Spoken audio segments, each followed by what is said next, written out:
하나님의 기뻐하심으로 예배 결단과 믿음의 소망을 들고 구하는 여러분의 기도마다 풍성한 응답이 함께 하시길 축복합니다. 옆에 계신 분 인사합니다. 기도의 승리자가 됩시다. 시작. 기도의 승리자가 됩시다. 아멘. 오늘도 말씀의 결단을 통해서 주를 깊이 만나는 시간이 되시길 바랍니다.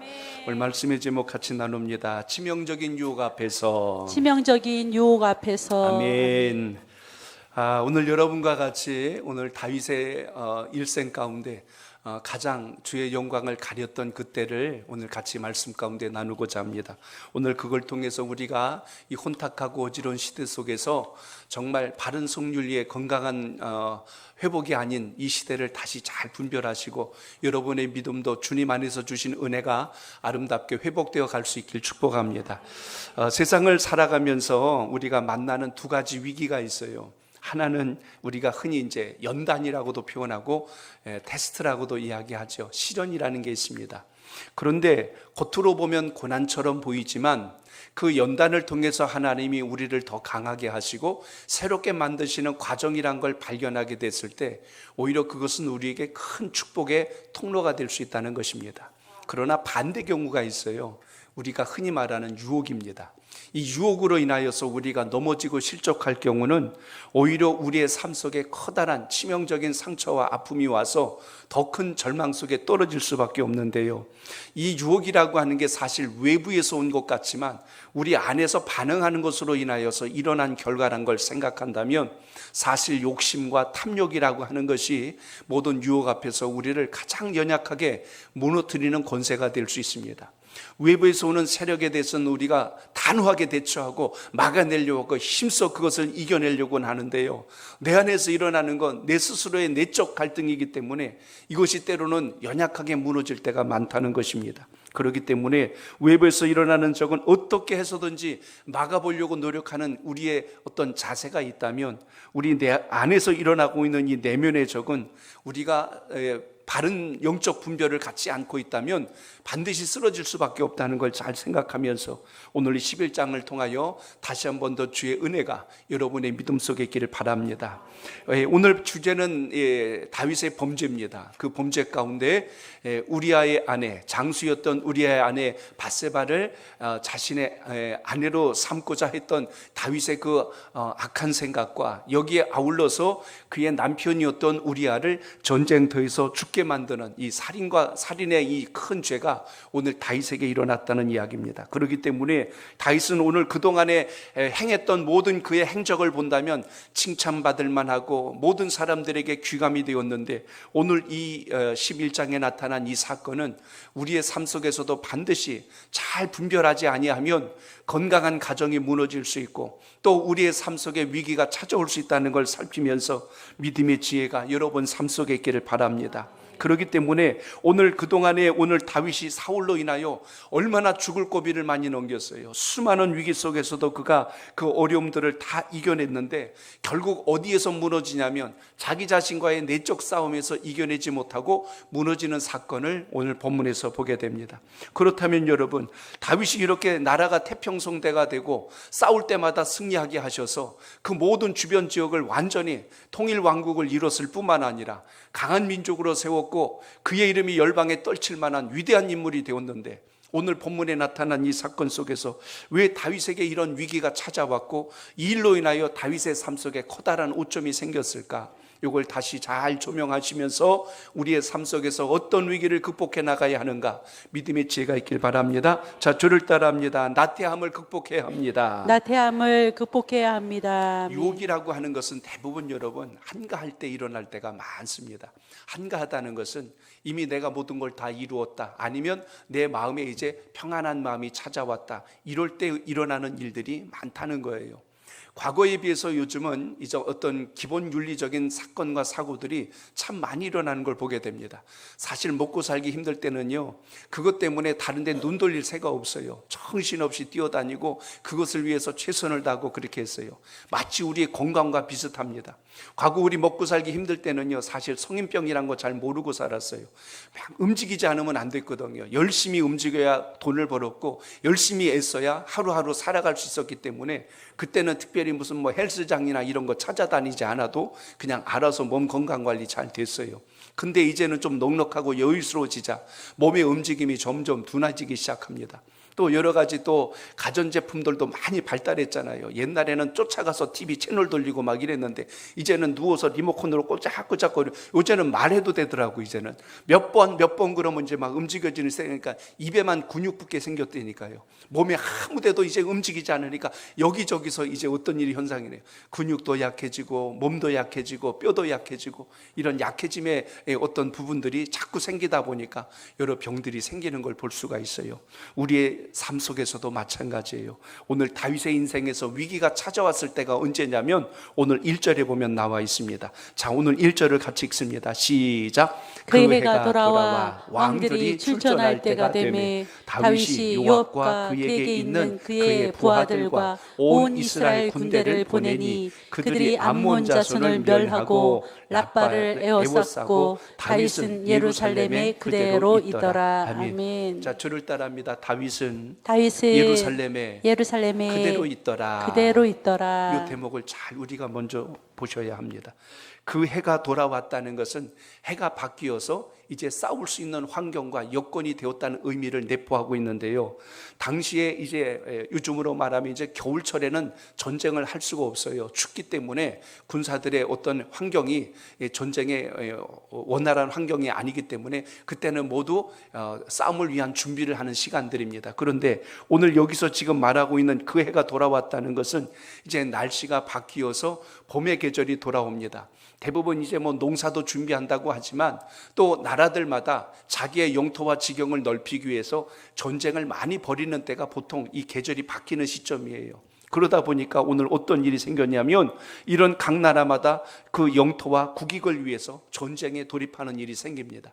이스라엘도 이것을 위해서 방어 차원에서 또 그것을 막아내기 위해서 전쟁에 임하는데 오늘 여기 보면 암몬과의 싸움이 시작이 됩니다. 그런데 오늘 싸움이 시작되면 대부분 그 나라의 최고 통치자가 왕이 선봉에 서서 모든 것을 진두지휘하는 게 일반적인 전투의 모습인데 오늘 본문에 보면 다윗이 그 싸움에 나가지 않습니다. 이 의미는 이제 내가 나가지 않아도 충분히 다 이길 수 있고 모든 것 이미 자기의 충성스러운 요압 장군에게 모든 것을 위임하여서 싸움을 다 마무리 짓고 오도록 모든 걸 맡길 정도로 이제는 모든 게 평안해졌다는 이야기입니다. 자, 우리 인생의 문제가 여기서부터 발생한다는 걸 잘 보셔야 됩니다. 함께 해야 할 시간에 자기 혼자 남아서 여유로운 시간을 보내고 있을 때 그때 우리 마음속에 악한 생각, 불의한 마음들이 틈탈 수 있다는 것을 우리가 볼 수가 있습니다. 사무엘하서 이 앞장 18절에 보시면 다윗은 아람과 처음 싸울 때는 같이 나갔어요. 근데 나중에는 이제는 다윗 왕이시여 나오지 않아도 됩니다 라는 그 말에 다윗도 그래 이제는 내가 안 싸워도 알아서 되겠지 하고 그것에 한 걸음 물러나 있었다는 이야기죠. 자, 여러분 유혹이란 게 언제 온다고요? 한가할 때, 자꾸 잡념이 들어올 때, 그때 우리의 신앙과 믿음 속에도 역시 위기가 찾아올 수 있다는 걸 잘 보셔야 합니다. 우리가 예배에 집중하지 않으면 잡념이 들어와요. 그러면 딴 생각하다가 1시간 휙 지나간다니까요. 같은 자리에 앉아서 하나님의 뜻을 발견하고 믿음을 붙들고 일어나는 사람이 있는가 하면 그 시간이 그냥 어영부영 지나가서 아유 괜히 앉아있다 일어났네 하고 그 시간을 후회하거나 원망하는 사람도 있습니다. 오늘 우리의 삶 속에서 본다면 다윗에게 있어서 치명적인 약점의 출발은 그의 마음속에 나태함이 들어왔어요.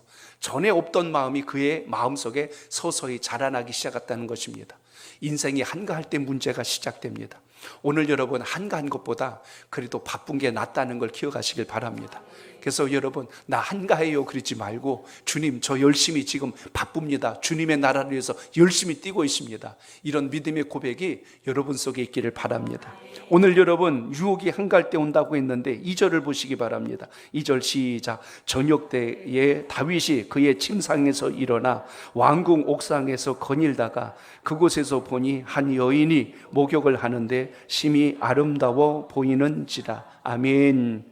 오늘 여기 보니까 그곳에서 보니라고 2절에 소개된 걸 기억합니다. 자, 여러분 다윗이 지금 저녁 때 그 침상에서 일어나요. 자, 이게 뭐냐면 낮잠을 자고 일어났다는 이야기예요. 지금 자기 부하들과 또 군인들은 전쟁터에 나가서 치열한 싸움을 치르고 있을 때 다윗은 지금 낮잠을 자고 일어나서 저녁 늦지막쯤에 자기 성에서 자기 백성들이 살고 있는 성읍을 내려다보고 있는 그 그림을 한번 떠올려 보시기 바랍니다.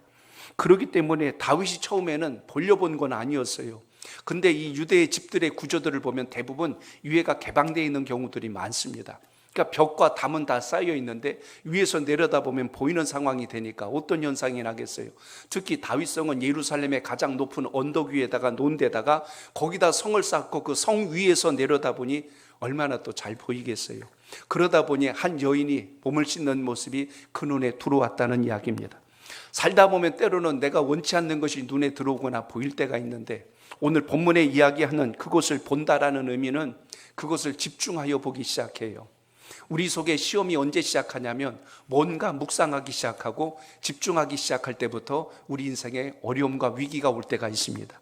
오늘 여러분 옳은 것을 집중하면 좋을 텐데 다윗이 그 마음이 아니었다는 것입니다.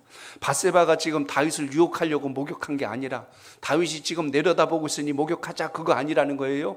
지금 그는 자기의 일상과 일과 속에서 한 행동을 지금 취하고 있었을 뿐인데 오히려 그것이 다윗의 눈에 들어왔어요. 그런데 여러분 오늘 이것을 통하여서 다윗이 어떤 마음을 갖냐면 저 여인을 좀 만나야 되겠다는 생각이 들어옵니다. 이게 왜 가능했을까요? 권력을 가졌어요. 힘을 가졌어요. 명령만 내리면 누구든지 자기 앞으로 사람을 붙들어 놓을 수 있는 바로 그런 힘을 가졌을 때 오늘 다윗의 생각 속에는 저 여인을 내 곁에 두어야 되겠다라는 마음이 들어오기 시작했다는 것입니다. 오늘 여러분 우리가 여러분 배부르고 여유로워지고 한가롭다는 생각이 들어오면 자꾸 우리 마음속에 본질이 아닌 곳으로 우리의 생각과 감정을 지배당할 때가 많다는 것을 우리가 봅니다. 다윗의 상황은 몇 가지로 정리해 볼게요. 나라가 안정기에 들어갔어요. 태평성대를 누리고 있어요. 지금 나라가 시끄럽고 전쟁터면 다윗 지금 이렇게 낮잠 잘 시간 없습니다. 부하들과 같이 전쟁터로 나가서 싸우고 앉아 있어야 되는데 지금 그렇지 않다는 걸 보면 나라가 지금 안정기에 있다는 이야기예요. 또 하나는 그가 이제 많은 여유로운 시간을 누릴 수 있는 환경이 왔다는 겁니다. 과거에 사울로 인하여서 도망 다닐 때는요, 오늘 내일 했어요. 오늘 무슨 일이 생길까? 내일 무슨 일이 생길까? 그때 다윗은 하나님 앞에 간절했어요. 얼마나 기도도 많이 하고 주옥 같은 시편의 글들을 얼마나 많이 남겼어요. 인생의 위기가 왔을 때 여호와는 나의 목자시니 이런 시가 나옵니다. 근데 여유롭고 넉넉해지자 이제 그런 마음이 다윗 속에 살아있지를 못하는 상황을 우리가 볼 수가 있습니다. 하나님을 향했던 열정의 마음들이 식어지기 시작했어요. 주의 음성이 잘 안 들리고 주님의 음성이 잘 안 들리고 그럴 때 다윗의 인생에 위기가 찾아온 것을 보게 됩니다. 여러분 신앙생활 할 때 제일 어려울 때가 언제냐면 예배를 드려도 감격이 없고 말씀을 들어도 내 마음에 도전이 안 되고 기도를 해도 내 마음이 전혀 움직이지 않을 때 내 인생에 위기가 왔다는 걸 아셔야 돼요. 그래서 하나님 앞에 정말 간절함과 절박함으로 주님께 구할 수 있는 은혜가 우리 삶 속에 있길 축복합니다. 그럴 때 하나님의 역사와 섭리가 우리의 인생 속에 깨달아지고 느껴지는 것을 볼 때가 많습니다. 유명한 작품들, 그림을 그린 분들이나 또 음악을 만든 분들의 그 삶을 한번 보세요. 편안하고 여유로울 때 그런 주옥 같은 음악과 그림들이 완성되지 않았어요. 굉장히 힘들고 어렵고 고통스러운 순간들 만들어냈던 그 그림들이 그때는 정말 보잘것없는 그림 같고 아무 의미 없는 그림들 같았는데 시간이 흐르고 나중에 보았을 때 그를 통해서 만들었던 작품들의 가치가 마치 부르는 게 값이 될 정도로 엄청난 그 어떤 가치의 상승을 일으키는 걸 볼 수가 있습니다. 하나님께서 우리에게 영적 진통을 주실 때가 있어요. 더 주님 앞에 진정성을 갖고 간절히 구할 때 하나님을 만나는 역사가 여러분 삶 속에 있다는 걸 잊지 마시고 믿음 안에서는 여러분 한가하시면 안 돼요. 신앙 안에서 게을르지 않길 바랍니다. 열심을 다하고 최선을 다하고 일주일 동안 주님 예배당 문턱이 달도록 자주 올 수 있다는 건 복 중에 복입니다. 제가 가끔 주방 얘기하잖아요. 1년 하나 담임 목사님 신방 올 때나 간신히 나오는 그릇보다 매같이 쓰여지는 그 그릇이 훨씬 더 잘 쓰여지는 그릇이라면 주님께서 찾으실 때 여러분이 기억되고 주님께서 부르실 때 여러분이 기억이 될 수 있다면 얼마나 귀하고 감사한 일이에요. 그렇기 때문에 하나님의 부르심 앞에 늘 세워질 수 있는 은혜가 우리 삶 속에 있길 축복합니다.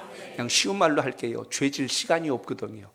잡념 들 생각이 없어요. 말씀 앞에 있는 게 그래서 귀합니다. 그래서 우리 자녀들도 마찬가지예요. 우리 자녀들 이제 뭐 공부한다 뭐 한다 해가지고 예배 1시간 안 드리면 마치 무슨 뭐 명문대학교 갈 것처럼 그렇게 아이들 기대하지 마세요.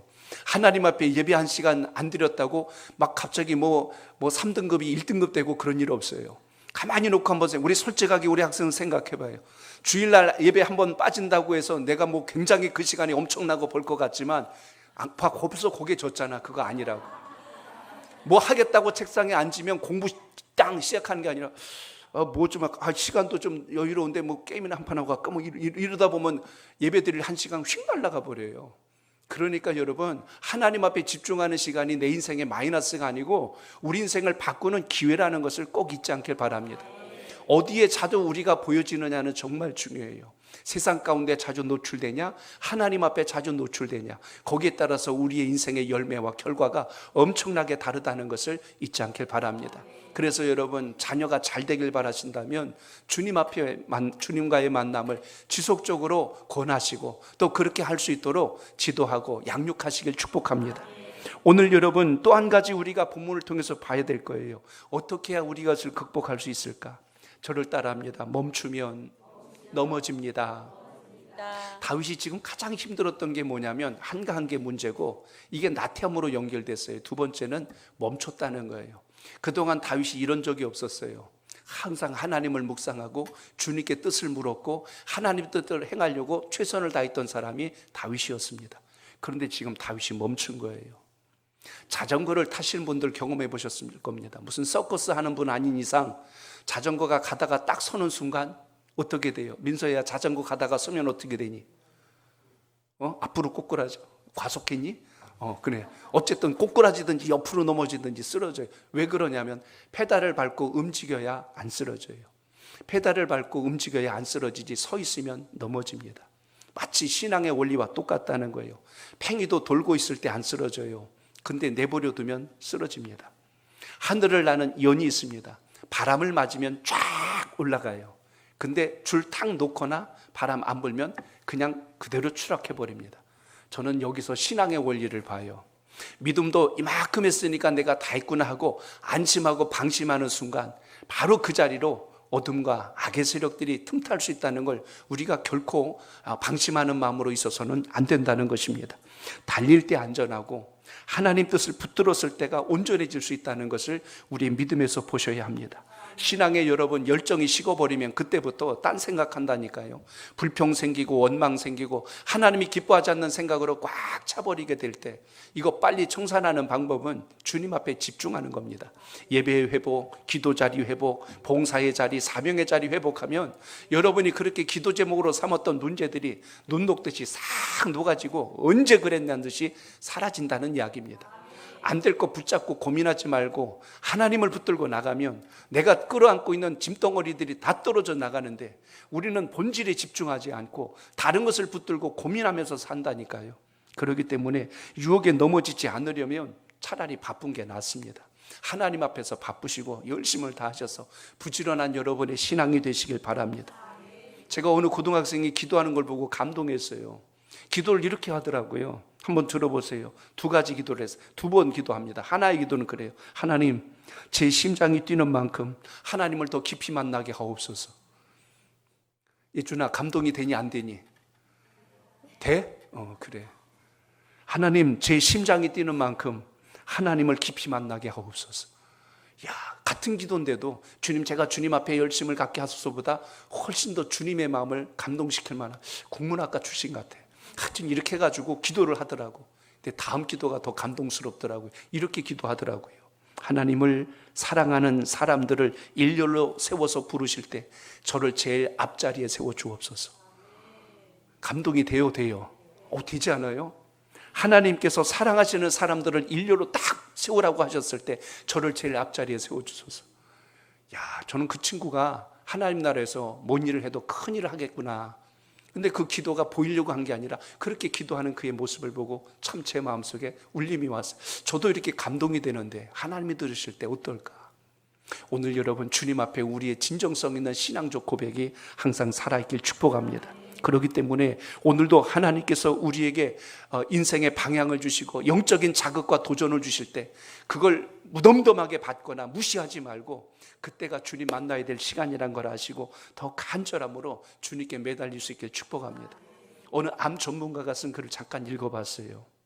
우리의 신체 기관이 참 신비롭게 하나님이 만들어 주셨는데 우리 몸속에 이 암이라고 하는 게 생길 수 있어요.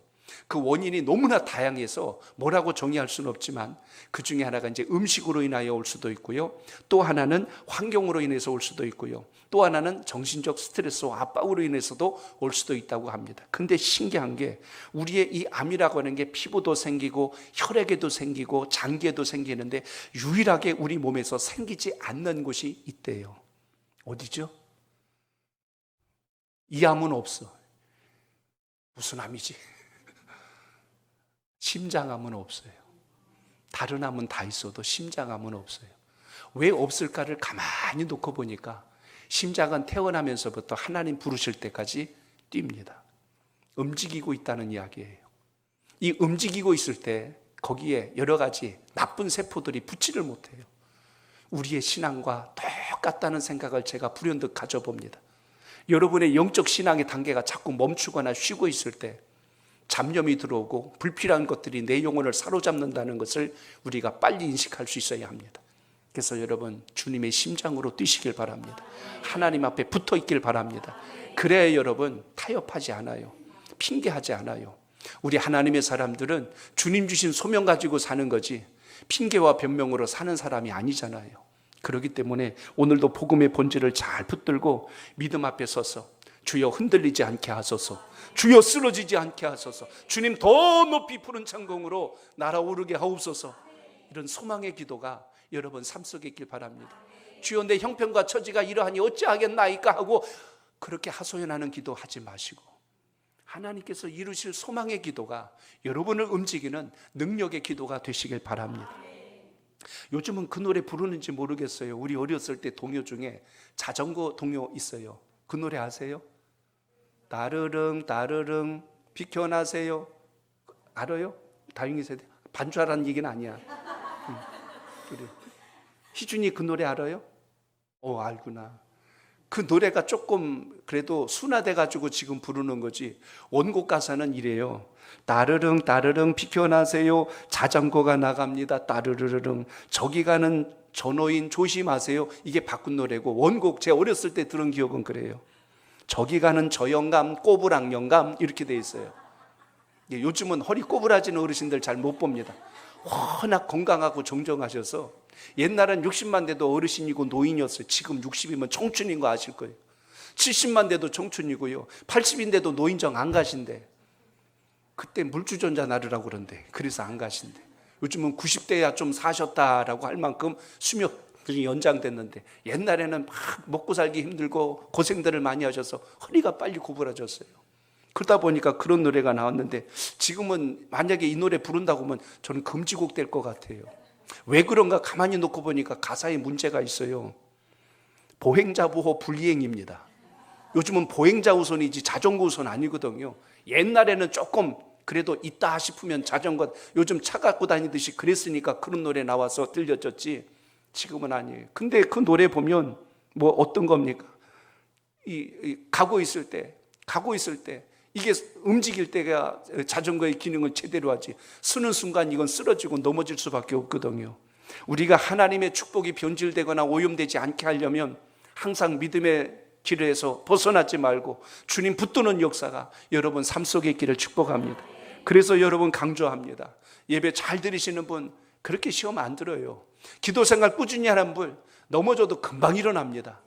이런 거 다 빼놓고 다른 걸로 자꾸 회복하려고 하니까 이 사람 저 사람 붙들고 하소연해 보세요. 그때는 잠깐 기분 좋은 것 같지만 해결 안 됩니다.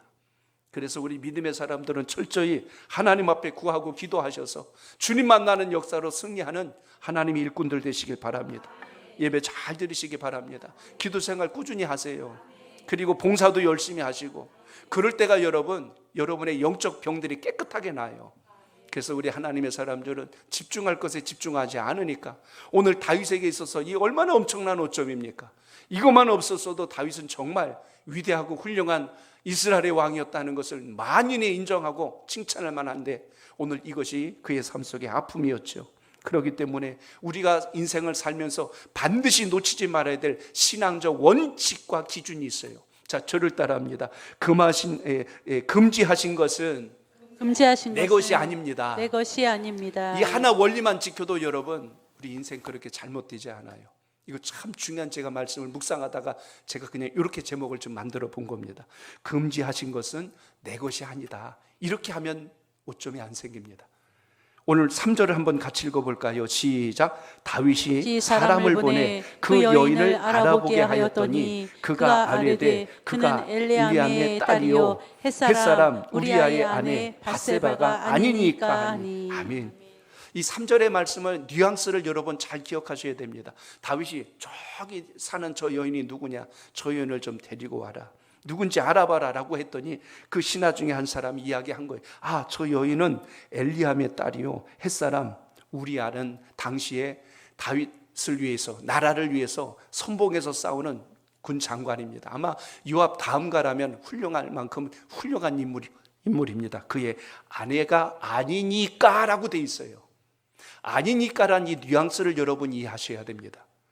다윗 왕이시여, 저 여인은 우리아의 아내인데 왜 저 여인을 불러들이라 하십니까? 하고 다윗 왕에게 지금 의문을 던지는 표현이에요.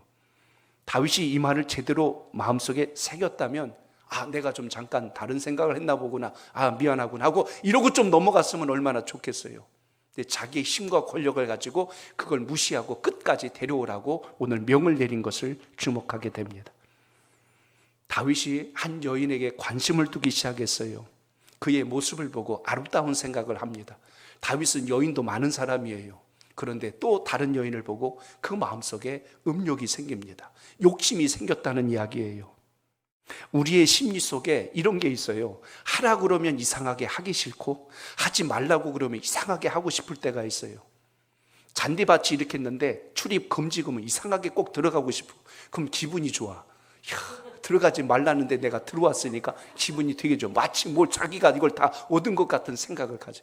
꼭 신호등에서 빨간불이면 건너가지 말라고 그러는데 그때 이렇게 우리 저기 이쪽에 옥년중학교 애들 내가 봤어요. 가다 보면 괜히 빨간불일 때 목에 힘주고 가. 그럼 사람들이 쳐다보면 와 하고 대단해서 보는 줄 아는 것 같아.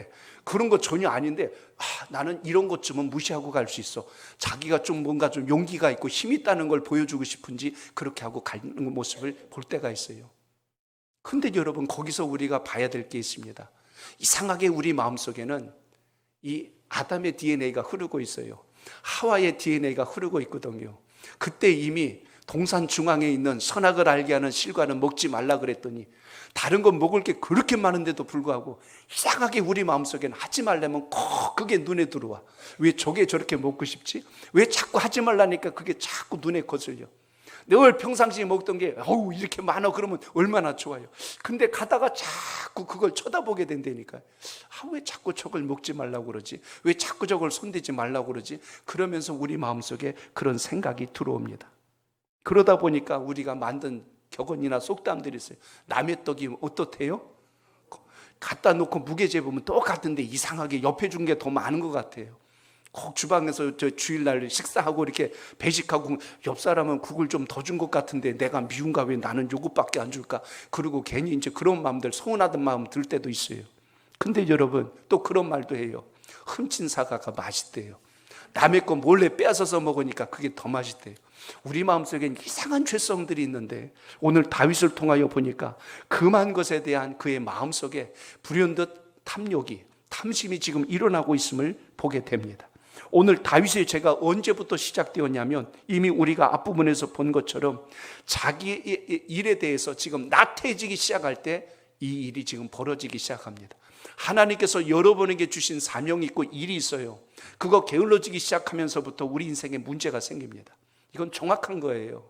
그래서 여러분 하나님이 우리에게 사명 주셨을 때 그건 여러분을 지켜주고 복을 주시려고 하는 하나님의 특별한 섭리라는 사실을 여러분 잊지 않길 바랍니다. 내가 특별하거나 대단하거나 위대해서가 아니라 하나님 저를 이렇게 사용해 주셔서 감사합니다 하고 가면 그건 틀림없이 상급이 되고 복이 됩니다. 오늘 그걸 붙들 수 있는 은혜가 있길 바랍니다. 그런데 오늘 다윗에게 나타난 게 뭐예요? 아니라고 게을르기 시작하면서 문제가 발생합니다. 저녁 때쯤 다윗이 침상에서 일어나서 문제가 발생하기 시작합니다. 사람이 나태해지고 게을러지기 시작하면 잡념이 들어오고 다른 생각이 그 마음을 지배해버렸다는 이야기입니다. 결국 여러분, 그의 발길과 시선이 나중에는 방향을 잃어버려요.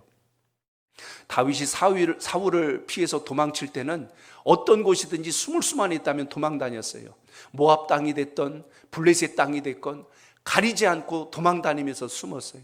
누가 지도를 알려준 것도 아니고 숨을 장소를 알려준 것도 아닌데 그때는 신기하고 놀라운 게 안전했다는 겁니다.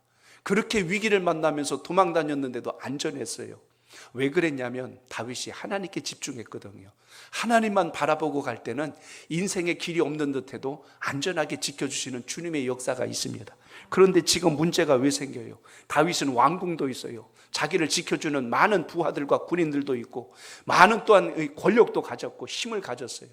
어떻게 보면 세상에서 쥘 수 있는 모든 힘을 다 거머쥐어서 자기가 결정하는 대로 길을 만들 수 있는 그런 힘을 가졌습니다. 그런데 다윗이 지금 뭘 잃었냐면 하나님의 길을 잃었어요. 주님께서 주신 길을 잃어버립니다.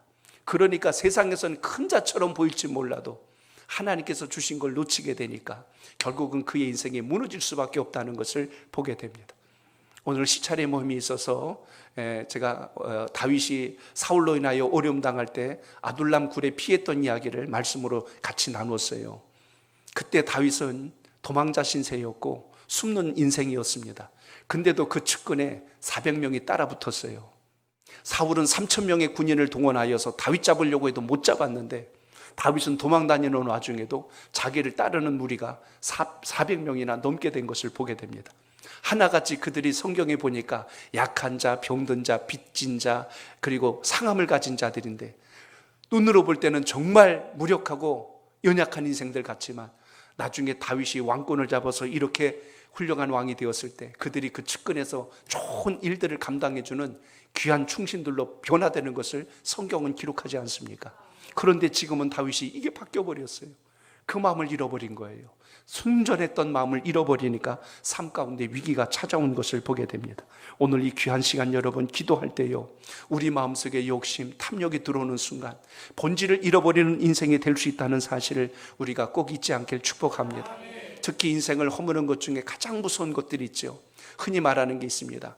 돈이라고 하는 물질, 그리고 또 하나 권력이라고 하는 것, 또 하나 이 성이라고 하는 이 성의 문제가 우리 인생 가운데 커다란 걸림돌로 작용할 때가 정말 많습니다. 그래서 특히 신앙하는 우리 하나님의 사람들은 성경적 말씀의 원칙과 기준을 잘 붙들어서 오늘 주신 말씀처럼 우리의 삶 속에 혹시라도 속임과 위기가 왔을 때 뭘 붙들어야 하냐면 하나님이 금하신 건 처음부터 아예 마음속에 담지 않는 은혜가 있기를 축복합니다.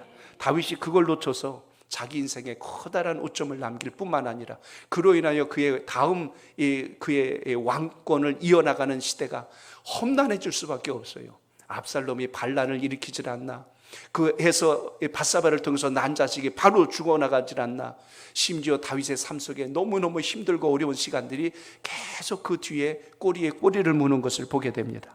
결국 우리는 오늘 본문을 통하여 기억하셔야 돼요. 하나님 주신 본질을 잃어버리면 너나 할 것 없이 우리가 무너지고 넘어질 수 있다는 것, 믿음의 시선이 흐려지지 않도록 주님을 붙드는 지혜가 있길 축복합니다. 왕궁 지붕 위에서 건의를 다가 그곳을 보니라고 한 것처럼 다윗이 거기를 볼 게 아니라 하나님의 뜻을 보고 있어야지 왜 자꾸 엄한 것으로 인하여 그 마음을 빼앗깁니까? 시편 119편 37절에 보니까요, 내 눈을 돌이켜 허탄한 것을 보지 않게 하옵소서. 다윗이 은혜 충만할 땐 그런 기도했다니까요. 주님, 제 눈을 돌이켜서 허탄한 것, 허무한 것들로 인하여 마음을 빼앗기지 않게 하옵소서. 오늘 이 금요기도회가 여러분의 인생에 정말 귀한 시간이란 것을 오늘 또 한번 기억하시길 바랍니다. 그러므로 오늘 다윗은 결국 그 마음에 욕망이 들어오니까 저 여인이 누군지 알아보라고 했지요. 그 다음엔 데려오라고 그랬죠. 그 다음엔 어디까지 갔어요? 결국 같이 잠자리에 드는 시간까지 온 것을 우리가 보게 됩니다.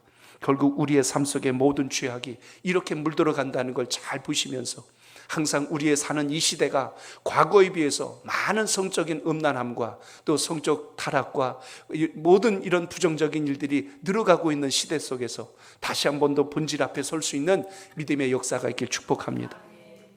어느 목사님이 이렇게 차를 몰고 가는데요, 같은 교우 성도 여성도가 중간에서 목사님 차인 줄 알고 막 태워달라고 그랬어요. 그래서 뒷자리에 앉아요, 집에까지 데려다 드릴 테니까 하고 했는데 자꾸 목사님 옆자리에 앉겠대. 그러니까 그 목사님이 이렇게 이야기하더래요. 성도님, 트렁크에 타고 가실래요? 뒷자리에 타고 가실래요? 하고 이렇게 이야기했대요. 아무것도 아닌데 오해를 날 때가 있어요. 불필요한 말거리를 만들 때가 있다는 이야기입니다. 본질에서 벗어나면 우리의 삶이 참 이상하게 꼬일 때가 있어요. 항상 여러분, 하나님 주신 은혜의 본질 앞에서 믿음의 중심을 잃지 않고 은혜로 사는 역사가 있길 축복합니다. 아마 우리 교회에서 부부가 제일 같이 오래 다니는 사람 손들려면 누가 될 것 같아요? 저밖에 없을 거예요. 저는 24시간 제 아내랑 같이 다닙니다. 잠을 잘 때도 같이 자고, 신방할 때도 같이 가고, 어디 외부 행사 있을 때도 같이 가고, 24시간 이렇게 다녀요. 근데도 저는 좋아요. 어떤 분은 떨어져 있으면 자유다, 해방이다, 기쁨이다 그런데 저는 늘 좋아요. 늘 감사하고 늘 같이 대화할 수 있고 늘 같이 마음을 나눌 수 있어서 너무 좋습니다. 하나님의 사람들은 항상 주님께서 주신 것으로 살 때가 가장 복 있다는 것을 언제나 잊지 않길 바랍니다. 낚시꾼이 고기를 잡을 때요, 미끼를 씁니다.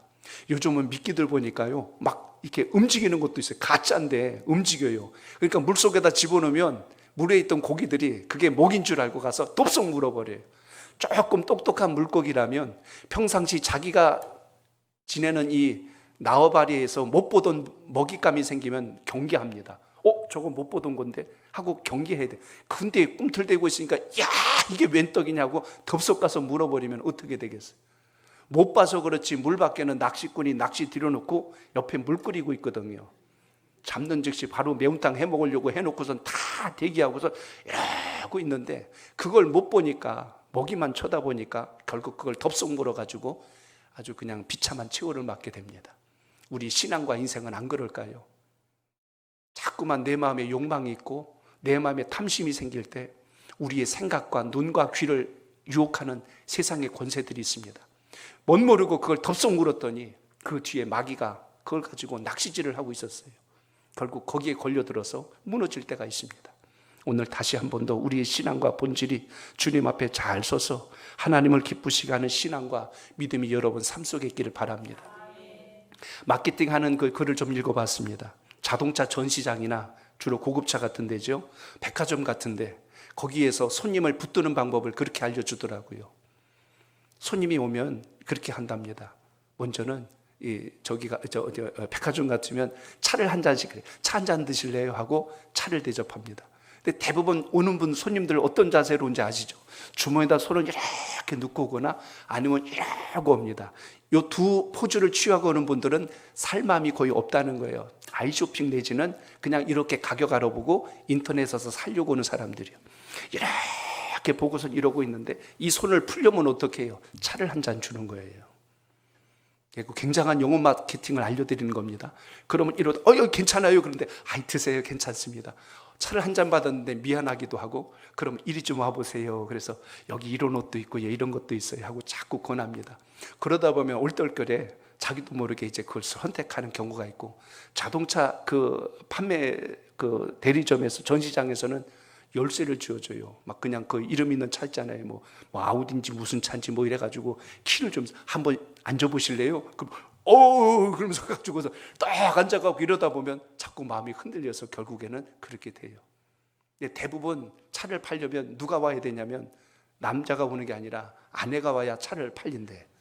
아시죠? 남자가 결정해놔도 집에 가면 그게 틀어질 때가 많거든. 그래서 항상 그렇게 한다고는 하는데요, 일단 손을 내밀게 만들어야 시작된다.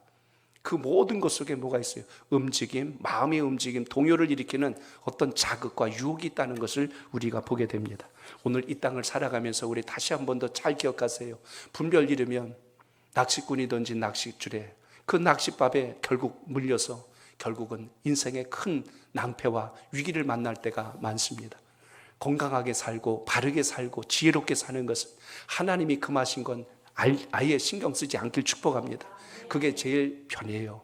거기에 자꾸 끼웃거리고 나는 내가 얼마나 정신적으로 신앙적으로 강한지 확인해 보리라 해가지고 어디 막 여자들 많은 데 가가지고 막 술집에 가서 내 믿음을 테스트해 보리라.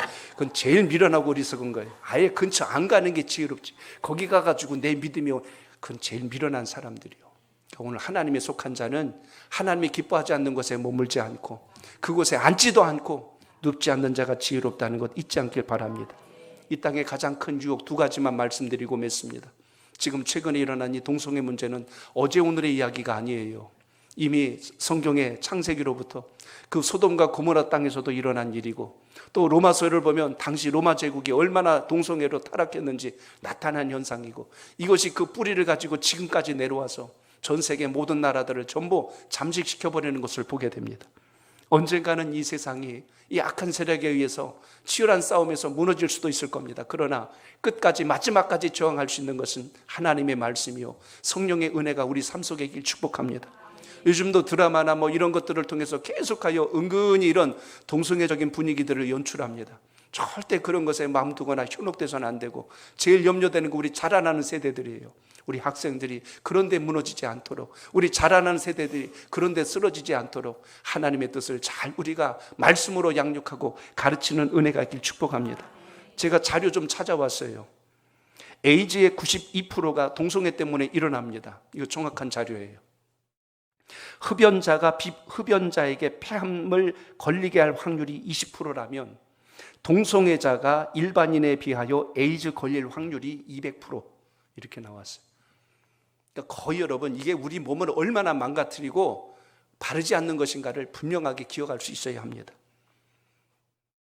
인서야 알겠니? 주변에 있으면 말려야 돼. 그건 바른 거 아니라고 얘기해 줘야 돼. 동성애가 일반인에 비해서 알코올 중독될 확률이 2배 높다고 했습니다. 더 충격적인 것은 자살 확률이 3배가 높다고 합니다. 그만큼 바른 성윤리를 갖고 있지 않으면 우리의 정신도 육체도 마음도 무너지고 피폐될 수 있다는 사실을 잘 기억하셔서 하나님께서 주신 건강한 성윤리를 가지고 살아갈 수 있도록 믿음의 자리에 설 수 있기를 기도하시길 바랍니다. 아울러 우리나라가 또 한 가지 위기를 겪고 있는 유혹이 있어요. 마약입니다. 전에는 이런 일 없었어요. 근데 우리나라가 이제는 청정지역이 아닙니다. 부산을 비롯하여 항구 도시를 중심으로 하여 이것이 우리 학생들까지도 많이 지금 이렇게 침투되어 있는 것을 보게 됩니다. 그 마약 가운데 펜타닐이라고 하는 이게 아주 독성이 강해요. 완전히 사람을 흔히 말하는 좀비라고 하죠. 제가 그 모습을 보고 깜짝 놀랐어요. 사람이 정신 나간 사람처럼 멍해가지고 다니는 거. 이 젊은이들이 이 미국에서 이 길거리에서 이러는 청년들 보면서 제가 깜짝 놀란 거예요. 그 약을 하고 나서 몸을 가누지도 못하고 정신 나간, 술 취한 거랑 다른 거예요. 정신줄을 놓고 가는 사람처럼 멍해서 좀비처럼 다니고 있는 그 모습을 보면서 이게 자꾸 지금 우리 젊은 세대들 가운데 자꾸 침투되고 있는 걸 보면서 심히 염려가 되고 기도가 됩니다. 오늘 우리의 삶 속에서 마음과 생각과 정신을 무너뜨리려고 하는 세상의 권세 앞에 다시 한 번 더 믿음의 중심을 잘 세워서 승리하는 신앙이 되시길 축복합니다. 오늘 다윗은 하나님 앞에 큰 죄를 지었습니다. 단순히 한 가정의 여인이 아니라 한 집안을 통하여서 하나님께서 정하신 율례와 법도를 많이 어긴 사람이 다윗입니다. 살인하지 말라, 간음하지 말라, 도둑질하지 말라, 내 이웃의 여인을 탐하지 말라, 이 모든 것을 다 범한 사람이 다윗입니다. 오늘 우리의 삶 속에 다시 한 번 더 명철 있는 믿음의 지혜를 잘 간직하여 하나님이 금하신 것으로 인하여 마음 빼앗기지 말고 본질로 다시 일어날 수 있는 우리 모두가 되시길 바랍니다. 이미 잘 살아오신 분들은 괜찮아요. 그런데 우리의 자라나는 세대들, 너나 할 것 없이 나는 아니겠지는 아닙니다. 누구라도 이 성적 유혹 앞에 다 무너지고 넘어질 수 있다는 것을 기억하시고 오늘 이 말씀은 우리 이 시대를 살아가는 우리를 향한 성령의 음성이라는 것을 기억하시고 믿음의 분별을 갖기를 축복합니다. 이제 결론 맺습니다. 그럼 성경에서 어떻게 이야기할까요? 이런 유혹들이 다가올 때 어떻게 하라고 했을까요? 제일 먼저 우리가 봐야 할 것은 요셉을 보면 압니다.